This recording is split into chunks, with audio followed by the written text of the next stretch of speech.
Nous avons démarré avec un sujet qui est un peu énigmatique, qui était celui de travail et collaborateurs augmentés. Donc au début, quand les membres du club sont venus, ils se demandaient de quoi on allait exactement parler. Alors on parlait beaucoup du thème de collaborateurs augmentés. Et en fait, l'idée de travailler vraiment sur ce mot-clé qui commençait à sortir dans le discours managérial, c'est qu'à la fin de la dernière saison, de la saison 4, en fait, les travaux avaient conduit à une interrogation assez forte sur la place de l'homme par rapport à la technologie dans les organisations du travail qui se préfiguraient. Et en fait, cette question, c'était celle de l'articulation entre ce qu'on appelle le travail humain et le travail non humain. C'est-à-dire le travail non humain, c'est tout le travail qui est routinier et qui peut être automatisé et donc transmis à une machine. Et le travail humain, c'est tout le reste. Et est-ce qu'il y a encore du travail humain dans les organisations ? C'était une question qui avait émergé et qui avait animé pas mal de débats en fin de saison dernière.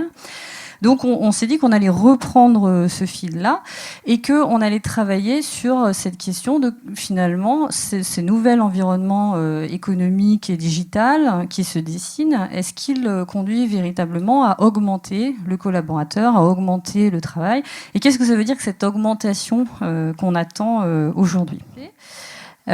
Et donc, quels sont les principaux résultats qu'on peut retenir des travaux que nous avons menés ? Alors, la principale conclusion à laquelle on est arrivé à la suite de l'année de travail qu'on a passé, c'est toujours sur un an, c'est que travail et collaborateurs augmentés, aujourd'hui, ça veut surtout dire qu'on va ajouter au travail et aux collaborateurs des nouveaux outils de gestion à des pratiques de travail et à des outils de gestion déjà existants. C'est-à-dire que c'est pas tellement finalement augmenter, c'est additionner.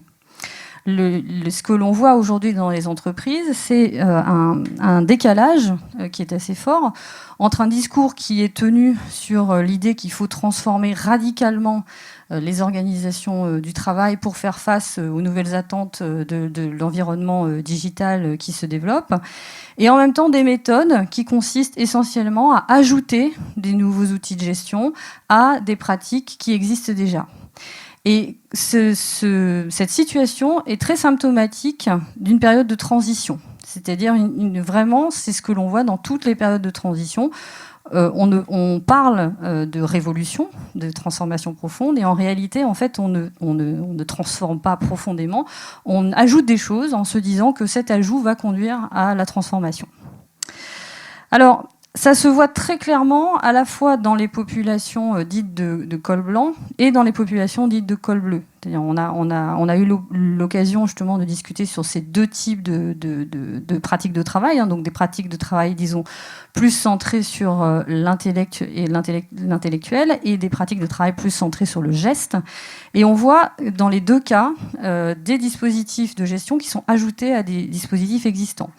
Pour les cols blancs, c'est très clairement ce qui ressort, c'est le développement du télétravail et de ce qu'on va appeler le flexdexing, c'est-à-dire le fait de ne plus avoir d'espace de travail attitré et la capacité finalement à trouver son propre espace de travail au sein de l'organisation. Et dans cette optique-là, la transformation des pratiques de travail est vue dans une optique extrêmement déterministe. C'est-à-dire que l'idée, c'est que la mise en place de ces outils de gestion va conduire naturellement, sans qu'aucun effort ne soit fait, à la mise en place, au développement de l'organisation digitale idéale. Sachant que personne n'a posé ce qu'était l'organisation digitale idéale. Donc c'est très étonnant, on a une espèce de vision déterministe qui, en plus, pour le coup, a été démontrée comme totalement fausse par les travaux de recherche depuis les années 60. Donc on ne sait pas pourquoi elle perdure, mais cette idée, il y a eu effectivement cette idée qui a été défendue en 1958 par John Woodward, que la mise en place d'une technologie conduisait obligatoirement à un type d'organisation. Une technologie, par exemple, digitale, conduirait à une organisation digitale type. Cette idée a été ensuite vraiment démontrée par tous les travaux de recherche comme étant fausse, mais archi-fausse. Tous les travaux ont montré que c'était faux. Et pourtant, cette vision perdure avec la conviction que quand on va mettre en place ces dispositifs, alors naturellement, ils vont conduire à l'organisation adaptée. Ce qui pose un certain nombre de difficultés. Et la difficulté majeure étant la difficulté à reconstruire les nouvelles règles de travail. Alors, première raison, pourquoi est-ce qu'on a du mal à reconstruire les règles de travail au quotidien ? C'est qu'en fait, comme on est dans cette vision déterministe, finalement, le questionnement sur l'adéquation ou l'adaptation finalement de ces nouveaux dispositifs de gestion à la réalité de la pratique de travail, métier ou de l'activité de l'entreprise est très peu questionné. On a ce qu'on appelle en recherche un isomorphisme managérial, c'est-à-dire que tout le monde va se copier, tout le monde va faire la même chose. Alors ça, c'est très rationnel en fait, du point de vue de l'entreprise. Ça peut vous paraître stupide, mais en fait, c'est un comportement qui est très rationnel. Parce que dans une période de déstabilisation comme celle que l'on vit, une entreprise, elle craint toujours de ne pas prendre le bon virage. Et donc, quand elle va voir qu'une entreprise prend un virage, elle va la copier naturellement pour se dire, voilà, je n'ai rien raté. Mais ça, c'est vraiment un effet, c'est un effet de réaction, en fait, et un effet qui manifeste que beaucoup d'organisations, en fait, ont peur et considèrent toujours le digital comme une transformation qu'ils subissent et non pas qu'une transformation dont ils peuvent tirer une opportunité. C'est très étonnant, mais on voit exactement les mêmes dispositifs déployés dans toutes les entreprises. Alors, l'autre difficulté qui fait qu'on a du mal à créer des règles de travail, recréer des règles de travail au quotidien, c'est que ces nouveaux dispositifs vont conduire à des pratiques de travail qui peuvent être en contradiction avec des pratiques de travail anciennes. Donc ce qui fait que vous avez des collaborateurs qui doivent à la fois appliquer des nouvelles pratiques de travail et des anciennes, mais qui sont en contradiction. Donc vous avez ce qu'on appelle une dérégulation qui se met en place, c'est-à-dire qu'il n'y a plus de règles en fait. Plus 1 et moins 1, ça fait 0. Voilà, c'est exactement ce qui est vécu là. Donc vous avez des salariés qui se disent finalement il n'y a plus de règles, donc comment on fait ? Et donc l'autre élément qui fait que on a beaucoup de mal à reconstruire les règles de travail, c'est que cette reconstruction, comme elle n'est pas du tout accompagnée, puisqu'on considère qu'il suffit de mettre en place des outils de gestion pour arriver à l'organisation digitale, en tout cas elle n'est pas suffisamment accompagnée, encore une fois c'est des tendances. Eh bien, en fait, cette reconstruction va être laissée au collaborateur qui, lui, va avoir le sentiment non seulement de manquer de temps pour arriver à bien élaborer les nouvelles règles de travail, mais en plus ne va pas appréhender clairement l'ambition qu'a l'entreprise par rapport à ces nouvelles pratiques de travail. Et donc, c'est très compliqué. Quand on ne sait pas véritablement pourquoi est-ce qu'on déploie ces dispositifs et quelle est l'ambition dans le nouveau contexte digital, c'est très compliqué de reconstruire des règles de travail. Donc ça, c'est perceptible dans les populations de col blanc, mais c'est aussi perceptible dans les populations de col bleu. Et là, dans les activités, disons, plus de production industrielle, l'idéal type qui est en train de se développer, l'incarnation de la transformation digitale, c'est l'entreprise du futur, enfin l'industrie du futur ou l'industrie 4.0. Et donc, on va avoir l'introduction de différents types d'outils qui vont permettre de produire plus vite et de produire mieux. Là aussi, avec une vision très intéressante, très déterministe, où on va considérer on va d'abord commencer par introduire des dispositifs de travail qui vont faciliter l'ergonomie, c'est-à-dire qui vont diminuer la pénibilité du travail, et que comme on va diminuer la pénibilité du travail, alors on aura un salarié qui sera plus impliqué, qui sera donc plus productif et qui sera plus engagé. Mais ça aussi, tous les travaux de recherche qui étudient les collectifs de travail prouvent que c'est faux. C'est-à-dire que c'est pas parce que vous introduisez une meilleure condition de travail que vous allez avoir une meilleure productivité. Les logiques sociales et les logiques de groupe sont bien plus complexes que ça. Voilà. Donc, on se demande pourquoi est-ce que finalement tout le monde fait un petit peu pareil, et alors qu'il est prouvé que ce n'est pas juste en fait. Donc voilà, c'est assez étonnant. Alors, dans ce contexte-là, on va avoir pour ces métiers-là une déqualification du geste. Et une grosse difficulté qui apparaît, qui commence à poser de très gros problèmes, c'est la difficulté à caractériser les nouvelles compétences métiers nécessaires dans les métiers de l'industrie. Pourquoi ? Parce que vous allez avoir en fait une usine qui va se mettre en place, qui tend très logiquement à utiliser les potentialités qui sont offertes pour augmenter la productivité et l'automatisation. Donc on va viser ce qu'on appelle la fabrication autonome, où on a de moins en moins l'intervention de l'être humain auprès du produit et de la machine, hein, puisque l'idée c'est plutôt que l'être humain va être le programmateur des machines qui vont elles-mêmes intervenir sur le produit. D'accord ? Donc le geste est complètement éloigné. Et donc la question qui se pose, c'est quelle évolution pour les métiers d'opérateurs ? Est-ce qu'on doit toujours avoir des opérateurs dans les organisations ? Est-ce qu'on doit faire disparaître tous les métiers de geste ou seulement quelques-uns ? Comment est-ce qu'on arrive à se projeter ? Alors, on peut se dire, on a un petit peu de temps pour réfléchir à tout ça, parce que l'usine digitale et la fabrication autonome, on n'est pas encore tout à fait prêt. La difficulté qu'on a, c'est que les nouveaux embauchés qui arrivent dans ces usines-là, dont on a absolument besoin, ne peuvent pas se projeter en termes de trajectoire de carrière. Et on voit quelque chose qu'on voyait très rarement avant, c'est que ces gens-là, au bout de 2-3 ans, ils s'en vont. C'est-à-dire qu'on n'arrive pas à les garder alors qu'on souhaitait les garder. Du coup, ça interpelle énormément sur... maintenant, il faut commencer à réfléchir à ce qu'on fait de ces métiers, comment est-ce qu'on envisage ces compétences. Alors, quand on voit cette mise en place-là, on peut s'interroger pour savoir si, justement, ces démarches vont viser vraiment à rendre plus grand et plus fort le travail et le collaborateur. Alors, à mon avis, là, je présente un point de vue sur le sujet, mais pour moi, il y a 4 grands risques, en fait, en mettant en place ce type de démarche. Encore une fois, je pense qu'on n'a pas vraiment d'autre solution en situation on est dans une phase de transition, hein, mais il y a 4 grands risques dont il faut être conscient pour pouvoir justement essayer de limiter les problèmes par rapport à ces démarches-là. Le premier, c'est que vous avez un risque d'effet millefeuille qui est important, avec du coup des pertes de repères au travail pour le collaborateur. C'est-à-dire que comme vous avez ajouté des pratiques nouvelles à des pratiques anciennes, vous avez un effet de superposition. Et donc le collaborateur va s'interroger très très rapidement en fait sur quel est mon collectif de travail référent aujourd'hui. Je suis sûre que si je vous interroge, vous allez avoir un peu de mal à l'expliciter. En tout cas, moi aujourd'hui, je ne suis pas capable de dire quel est mon collectif de travail référent, typiquement. Quelles sont les modalités d'évaluation ? Comment est-ce que mon travail va être évalué ? Quels sont les savoir-être que j'ai à mobiliser aujourd'hui et demain ? Et surtout, quelle est la trajectoire professionnelle que j'ai à suivre ? Et donc cette situation-là va être d'autant plus accrue que le rôle de manager de proximité est extrêmement déstabilisé avec les transformations en cours.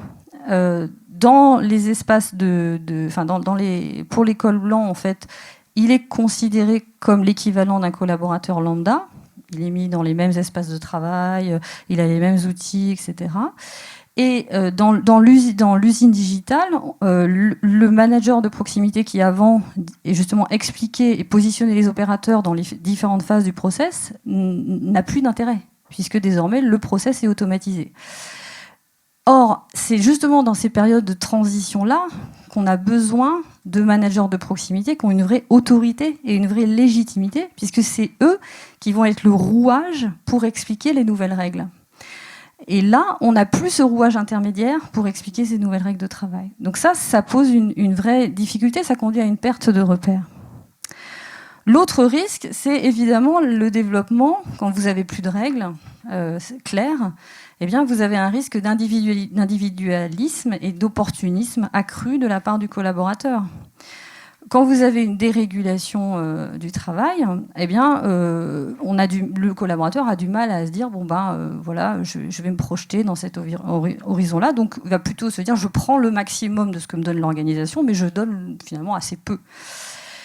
Or, le problème, c'est que vraiment aujourd'hui, on a besoin que les collaborateurs développent et conservent leur envie d'être ensemble, de travailler ensemble et de vivre ensemble. Parce que ce que vendent la majorité des entreprises, c'est du service. Et le service qui différencie une entreprise d'une autre sur la qualité de service, c'est justement cette adhésion à des valeurs communes, à une vision commune, à la manière de se projeter dans un environnement commun. Donc là, on a un problème quand même, c'est un risque de perte de performance. Alors le troisième risque, c'est le risque de ce que j'ai appelé le collaborateur papillon.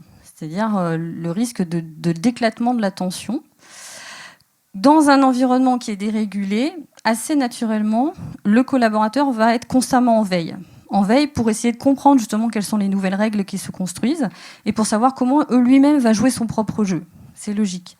Et en parallèle, l'environnement dans lequel on vit aujourd'hui, vous le savez tous, est complètement baigné de nouvelles informations qui arrivent régulièrement, etc. Ce qui fait que notre cerveau est constamment sursollicité. Du coup, on va avoir une attention qui va être complètement absorbée par énormément d'informations, on va être en veille, on va capter énormément de choses. Et ça provoque des risques de perte de concentration, donc de perte de qualité de travail, voire des risques psychosociaux, sur lesquels je ne m'étendrai pas, sur lesquels on pourra reparler éventuellement. Mais voilà, donc du coup, là, on n'augmente pas véritablement la qualité du travail qui pourrait être fourni. Enfin, le quatrième risque, c'est celui de mal identifier les compétences dont on va avoir besoin demain.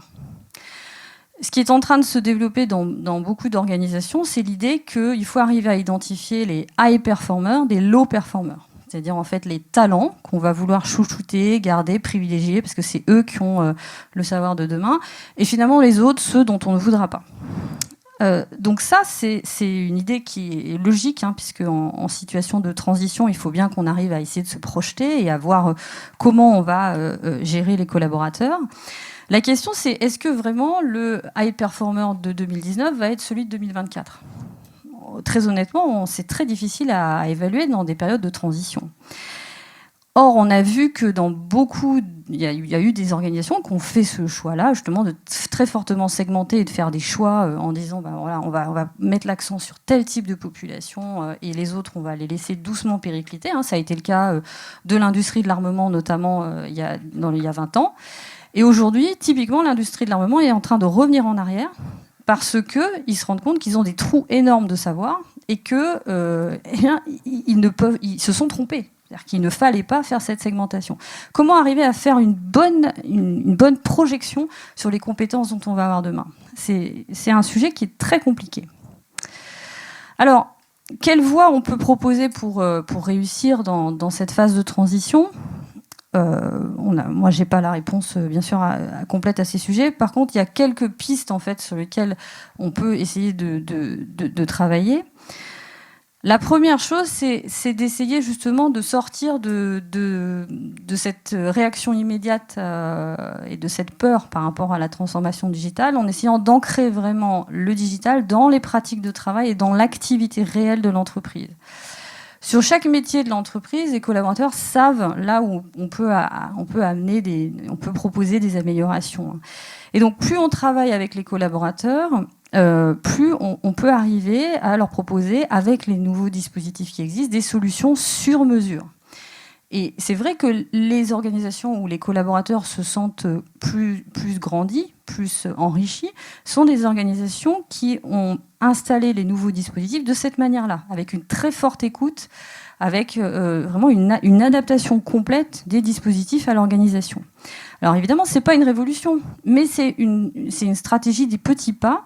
On commence progressivement, mais on le fait en profondeur.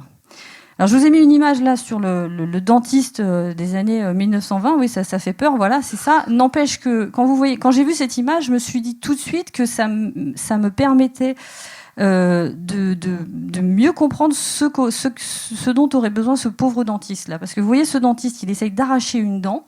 Là, on le voit dans l'acte. Eh bien, il va se faire un tour de rein. Il va avoir très mal. Vous voyez. Et celui qui tient la tête de ce pauvre monsieur, celui qui tient la peau de ce pauvre monsieur va se faire mordre, c'est certain, c'est à peu près certain. Et le pauvre monsieur va hurler de douleur. Vous voyez ? Et bien, quand on regarde cette pratique, voilà, de cette manière-là, on se dit, mais en fait, c'est pas compliqué. Il faut lui installer déjà une vraie table sur laquelle le patient a allongé à la tête bloquée.